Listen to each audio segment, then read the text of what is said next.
Now I'm going to go put on my other hat and tell you a little bit about our Stories of Pride, which I hope will be an annual service we do to celebrate all the wonderful stories of pride in our community. Our inaugural Stories of Pride service. Happy Pride, everyone. Today we're going to talk about something you may know about, something you may know a little bit about. It's the orange juice boycott of 1977. So we're going back in LGBTQ history a little bit here. Now, like our Florida sunshine, sometimes it's the stormy days that bring us the rainbows. And in our inaugural Story of Pride, we're going to share a tale of sunshine, orange juice, milk, and rainbows. We are, of course, talking about the orange juice boycott of 1977 and how the LGBTQ movement found their political power over oppression. Now, as fabulous as it would be, we cannot cover every aspect of the LGBTQ movement in the 60s and 70s here. We have all heard the story of the Stonewall Inn, which is widely seen as the birth of the modern gay liberation movement. Now notice we said modern, because gay, transgender, non-binary, and the larger spectrum of self-expressions of love and identity, they have always been here, and they have always been fighting for their rightful and equal place in society. But Stonewall was special. It was a catalyst for a modern movement of resistance.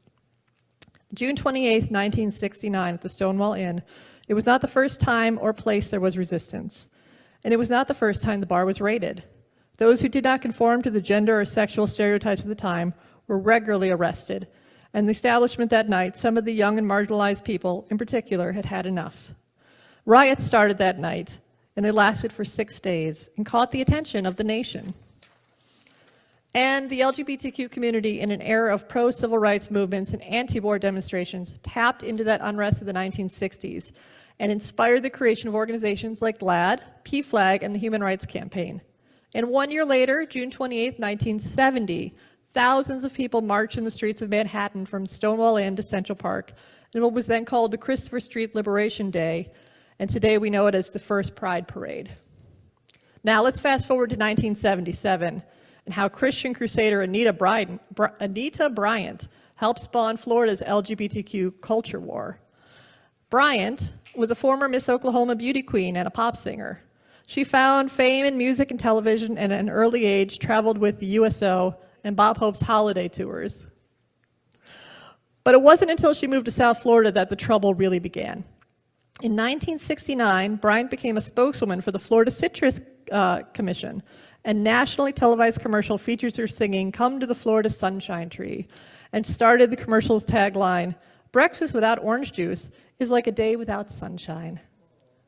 She was a household name at this point. She was voted most admired woman in America 3 years in a row by Good Housekeeping magazine, and was named one of the most influential women in America. But in the wake of the Stonewall riots, several states started enacting legislation protecting the rights of LGBTQ people. And in 1977, in Dade County, Florida, they followed suit and passed an ordinance prohibiting discrimination on the basis of sexual orientation. Now, Bryant led a movement to repeal this ordinance, forming the first national anti-gay group called Save Our Children, which was later named Protect America's Children. She claimed that allowing gay people to be around children would lead to recruitment and child abuse. Sound familiar? She was joined by megachurch pastor Jerry Falwell and others in spreading this hateful rhetoric, amplifying a moral majority movement that was forming in the South at that time. She expanded her crusade beyond Florida and tried to repeal ordinances all over the country with her celebrity. And this, of course, is the birth of the modern moral majority movement that we see forming in the South at this time.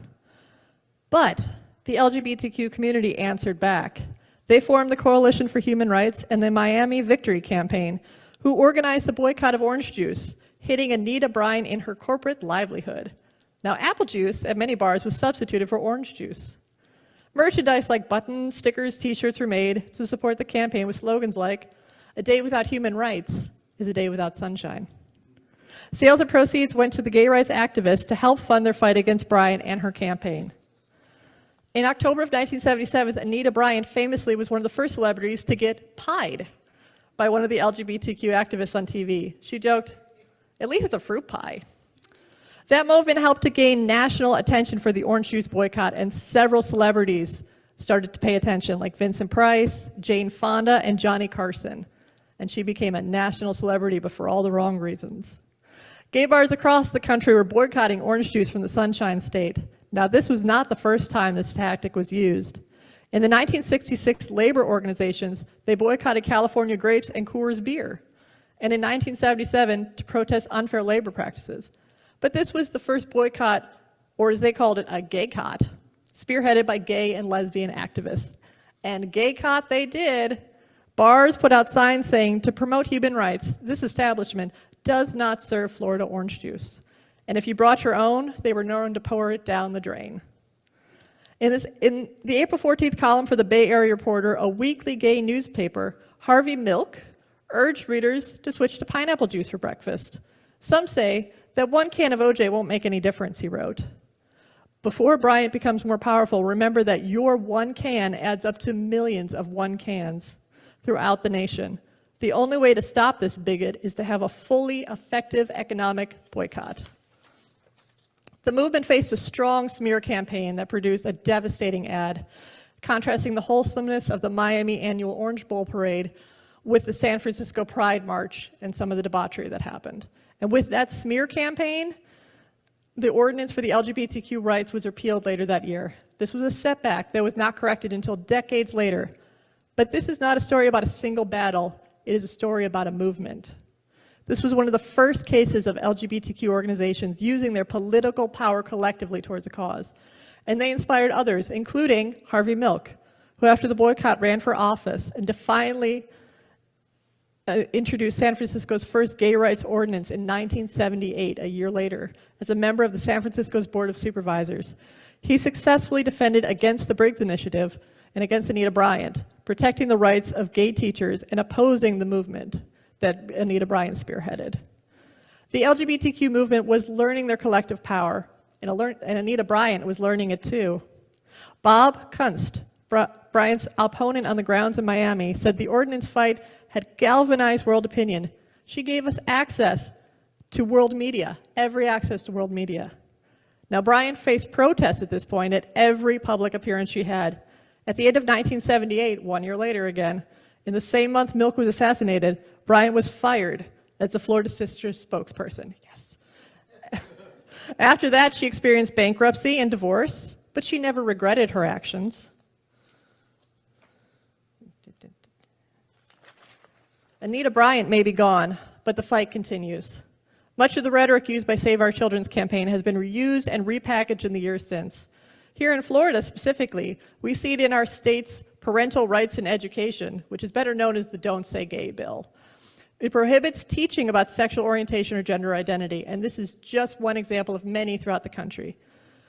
Whether they are like Anita Bryant, removing LGBTQ teachers from classrooms, or now removing the conversation about LGBTQ people, the tactic is the same.